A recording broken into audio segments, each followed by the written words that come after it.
Now, the National Assembly passed the National Minimum Wage Bill yesterday. The next step is for the bill to be signed into law.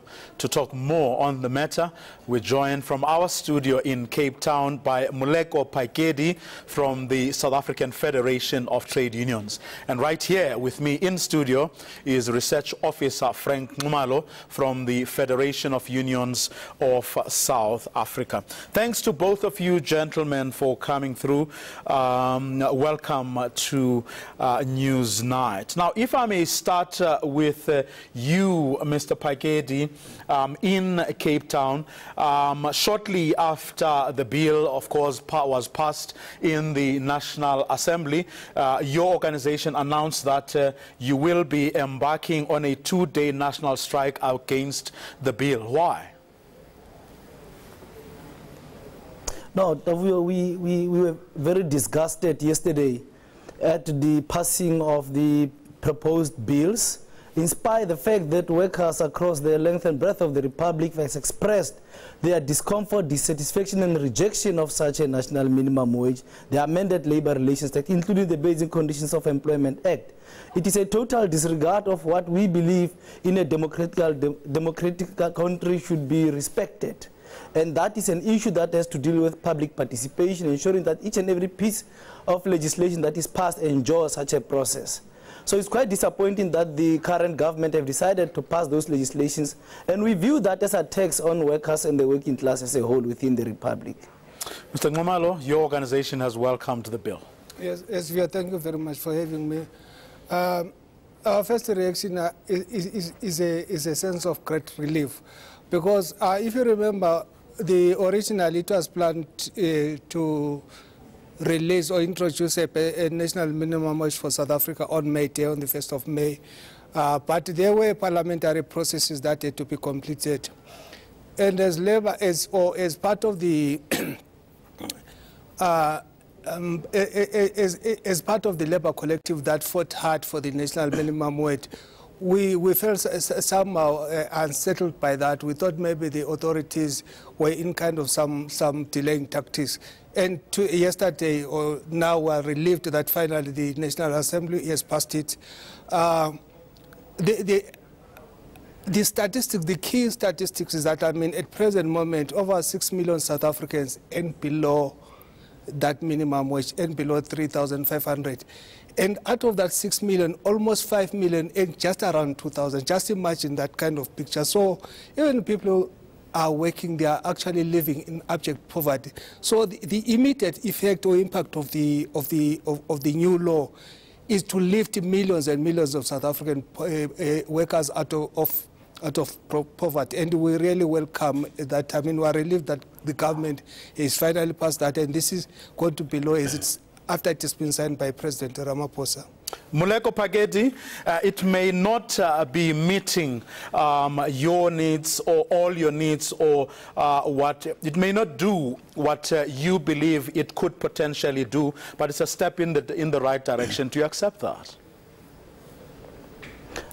No, it's a backward step. Let us not embrace and celebrate mediocrity. If our own government is serious about changing the lives of a South African worker and ensuring that the South African working class as a whole break the poverty that they have been entrapped on for such a long time, that they bring about realization of the true, meaningful, better life for all, that they deal with inequalities in the Republic, that they break the apartheid slavery wage structure that has been there as a legacy of the colonial times we have in the Republic, you would appreciate that this will not necessarily take any worker into a sustainable livelihood. I can assure you that the national minimum living levels were estimated to be around 4,300, if I'm not mistaken. It is quite disappointing that we are not able to meet that particular level in itself. It therefore then suggests that we are legislating, we are making it legal for people to stay under poverty. And for that matter, we are making it legal to continue to perpetuate the apartheid racist racial wage structure that we have in the Republic. It's unfortunate that workers are misled in this regard. And we are quite disappointed that our own colleagues within the trade union space are celebrating such a such an onslaught on workers. To us, it's just a backwardness, and it does not demonstrate any willingness on the part of government to bring the necessary changes. Well, Frank Nxumalo says 6 million more workers will be in a better off situation than was the case before. Now, my friend must be a bit educated around these two aspects. The first aspect that I think is important is that he must appreciate that a national minimum wage was a minimum consensus that was agreed to by the working class formation that met in 1955, to which the African National Congress have agreed to their own charter and adopted as its program. That made a promise that post-liberation there will be a national minimum wage. And further that, we must appreciate that it has been 24 years into our democratic dispensation, and workers have not benefited, including the working class as a whole, zero from the post-democratic economic benefits, so to say. But the unfortunate case is that they are doing so conveniently, I suppose, because they don't have the mandate that their own members would have given. I don't think there is any Fedusa member that supports the 3,500 they have agreed to, or the 20 rand an hour. I suppose it's just the convenience of their own leadership that have agreed to this issue. It will not bring any sustainable livelihood on the part of these workers. In no time it will be eroded. He's saying literally nothing about the increase on the tax, because you'd appreciate with me that will have a knock-on effect on this particular grouping of workers. He says nothing on the realities that workers are facing. The transport of the cost of transportation in the Republic, medical care, housing, for that matter, are some of the basic things that workers would have to bear the brunt of from a 3,500 rand.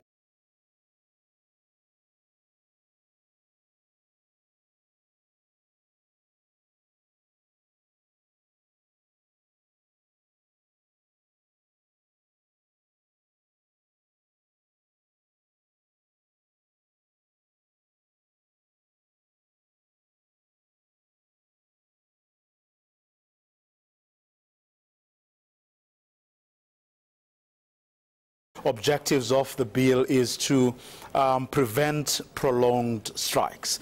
Now, critics of the bill have said away hard-won worker rights.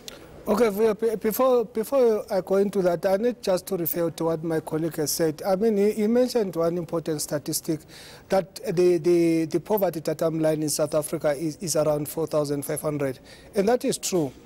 And it explains that, I mean, that figure was of the national minimum wage was not a thumbs up. After a research was done to establish that poverty datum line, it was the figure around which the parties had negotiated. As organized labor... No, that's not correct.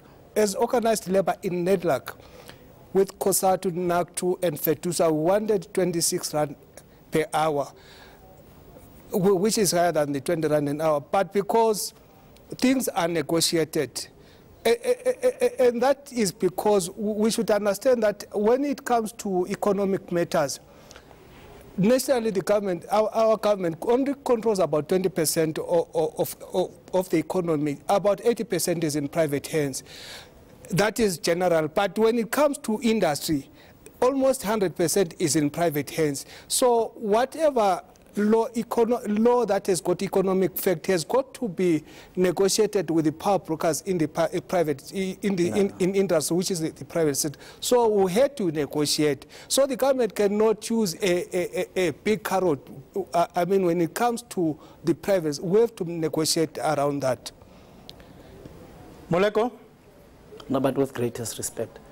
No, not with greatest respect. Does this then suggest that workers must bear the brunt of that negotiations? That's why we call it a sellout deal. They agreed that conveniently to keep the South African economy as intact and perpetuate the inequalities we have. It's a compromise that is dire to the workers and the working class. You are making a good point of view. The same minimum wage bill is introduced concurrent with the amendment of the Labour Relations Act and the Basic Condition of Employment Act. Within the LRA, fundamental rights of workers are being compromised and undermined. Workers rely on strike to advance interest. that they have towards their own employers. They rely on strike to push employers to agree to increase their own wages, benefits, and improve their condition of service. How do you do that with a legislation that is going to impede on that very same instrument that workers have? My colleague does not necessarily also appreciate one point. The national minimum wage that was set, it was set by a group of experts that was set up unilaterally by the presidency to ensure that they come with this rate. Now they had to take this 3,500, this 20 rand an hour, and push it down the throat of workers. That is not negotiations, that is not social dialogue, it's unilateralism. And the fact that these other federations are continuing to support the current government to bring about this onslaught of workers, it's unfair. If you have to have regard to what these proposed bills are going to do to workers, who are going to be handcuffed and be expected to fight our own employers within collective bargaining processes, okay, or for that matter, if it fails, the Department of Labor through CCMA can just impose an arbitration process that will compel workers to consider and accept an unnecessary and reasonable settlement that would be recommended. Okay, Frank, but I still want your answer to that question about the hard-won worker rights that this bill is set to be taken away. Yes, the hard-won worker rights are not being taken away. They are there. What is being kept or controlled is the destructive tendency during the strike. I mean, the violence, the burning of property. That's what we agreed to. But can someone not deal with the violence and all of that, but not take away what there are no rights? Workers there are no rights that have been taken away. I mean, the interest of workers is what is at the core of our work. I will never support a situation where workers' rights are taken away. What is being kept is the violence during the strike. No, I mean, oh, I'm sorry. It's a question of looking back at history. I mean, there are instances where patients have been attacked by workers during a strike. I mean, that's unacceptable. And those are the kinds of situations that the amendments addresses. The amendments do not take away any workers' right. That is not true. Okay, gentlemen, we've run out of time, but I want to ask you this, and I'm going to give you 10 seconds each. Could it be that these laws are in fact both good and bad, and what both of you should perhaps be doing at this stage is find one another in the interest of workers instead of calling each other names? Moleko, quickly, 10 seconds. If that was the case, we would not have Saftu taken a decision to intensify our own action, including to take to the streets. We have made calculations, we have analyzed the bills, we understand what they mean.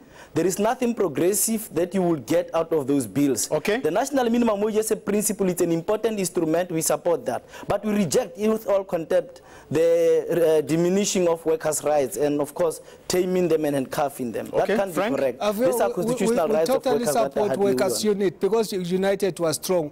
But we need to caution against conflicting a living wage and the national minimum wage. I think people are mixing that. The national minimum wage is not the living wage, but we need to be united as workers of South Africa. In that way, that's the only way we can advance the situation of our workers in the country. Okay, gentlemen, thanks to both of you. That's where we're going to leave it, unfortunately. Of course, Frank Nxumalo representing Fedusa, as well as Moleko Phakedi from Saftu.